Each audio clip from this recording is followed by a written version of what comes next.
I think they're being just the right amount of petty. It is like a relationship breakup. I wonder how the guys are coping during all of this. The guys. Yes, there is something different going on in the background. It was me attempting Christmas decoration, but I didn't finish. I know a lot of you were probably not watching the Try Guys that often in the past few months or years, but after the Ned Fulmer cheating scandal blew up, you suddenly start watching every single piece of content the Try Guys posted post-drama, right? Anyone? Yeah? Yeah? And if you have watched their recent uploads, then I'm sure you have seen the way they have been addressing Ned, or lack thereof, in their pre-recorded videos pre-drama. If you don't know what I'm talking about, don't worry, I'm gonna discuss every single Ned jab I could find. I've got you. But for those of you who are lost about this whole Ned Fulmer cheating scandal drama, I'm sorry, I'm not gonna explain everything that has already happened. I have made 3 videos on the subject, which I'm gonna link in the description box below, so if you would like to catch up on the drama, feel free to watch those 3 videos in order, and then you can come back and watch this one, okay? Great, so the reason why I want to make this video today is because I have seen mixed feelings online about the way the Try Guys were kinda talking about Ned without actually talking about Ned in their recent videos, on Twitter, and on their first mainstream media appearance, which was an interview they made with the Hollywood Reporter that was released a few days ago. And so I want to share with you all the little Ned jabs I found that the Try Guys have been releasing to the public, and discuss if those interactions are them not letting go of the drama, not moving on, as they said they would. We're excited to stop talking about this. And discuss if these subtle, snarky jokes are offensive to Ariel or not. Anyway, let me show you what I mean, and then we can discuss what we think about it. So for example, in their episode of Without a Recipe where they try to create Pop-Tarts, the editors working for the Try Guys have edited Ned out of the video almost entirely, cropping in the footage to show only Keith, since he was paired with Ned during that episode. And when they couldn't cut him off completely, or maybe didn't want to, what they used to replace Ned in those sections was, in my opinion, a well thought out joke. We're making little rectangular things with filling inside that you put in a toaster, they pop up, you eat them. Part of this complete breakfast. What we just saw, for those of you who didn't get the joke, was them addressing the elephant in the room, because everybody knows about the drama that Ned caused, and pink, or red, was his designated color. And they also cleverly added 800 pounds, which is commonly associated with 800-pound gorilla, which is an expression that can be used to address someone who is powerful and can act without regard to the rights of others or the law. I love it. You know, it's subtle enough not to cause any more drama, but also not missing the opportunity to throw a little Ned jab. Pop-Tart! Now, during the same episode, another moment where they edited Ned out and included something else in his place was when they turned Keith's dough into a dough dancing man to replace Ned. So I'm making daddy.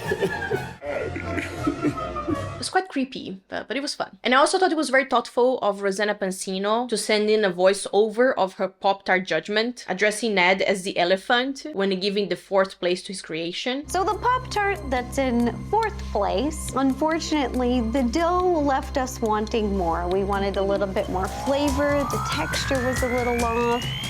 So I'm sorry, elephant, your Pop-Tart has made it to 4th place.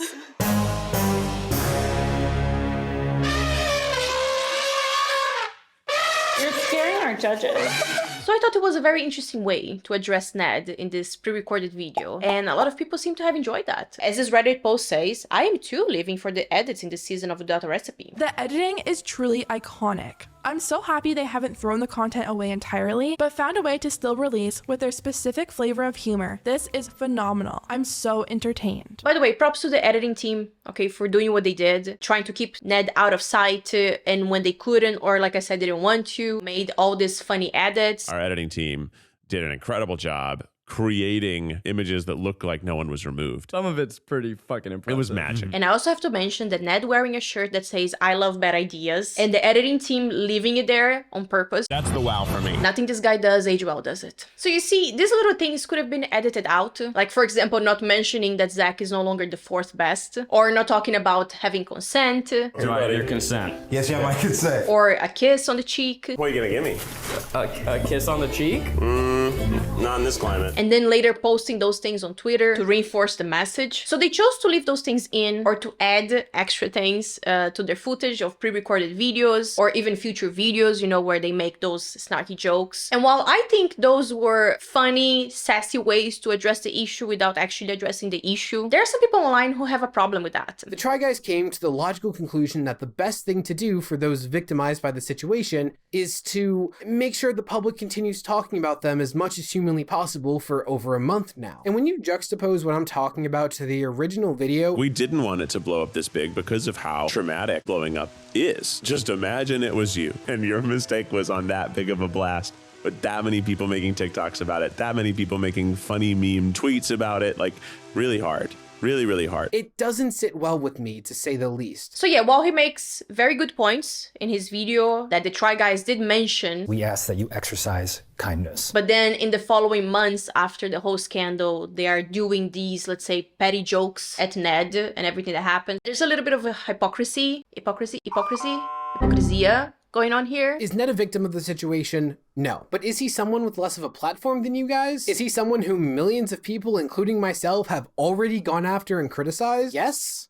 So why can't you guys just leave it alone? I understand where Jimmy is coming from, which by the way, I love your channel, Jimmy. Your videos are. And I understand that some people are also over the drama. The way you're a bunch of grown-ass men can't let shit go. And it's also something that the Try Guys mentioned that, you know, they didn't want anything to do with the drama. They just wanted to be quiet about it. And yet they keep talking about it. I want no fucking part in it. But we have to remember that those videos were recorded during the peak of the drama. Like the meditation one. It was literally recorded when shit was hitting the fan on Reddit. Today is a particularly active day on the Try Guys Reddit. If you know, you know. It's the night of Monday, September 26th. Not sharing that date for any particular reason. Hey, Keith, you want to meditate? Oh, sure, Zach. Today is the most stressful day of my life. We have to remember that they are humans and they were going through all of this that affected their lives tremendously. So is it really time to let go? Is it really time for us to tell them, like, just stop talking about it? I don't think so. Can't let shit go. It's been a few weeks and they literally went through personal and legal hell. Lost a colleague, manager and a friend and multiple people were hurt. How about you let it go and move along if you are so unbothered? So in their interview with The Hollywood Reporter, they talked about the future of the Try Guys, how they are working on multiple projects together and individually. And obviously, the purpose of this interview was to promote their season finale of Without a Recipe, which is live. That's right,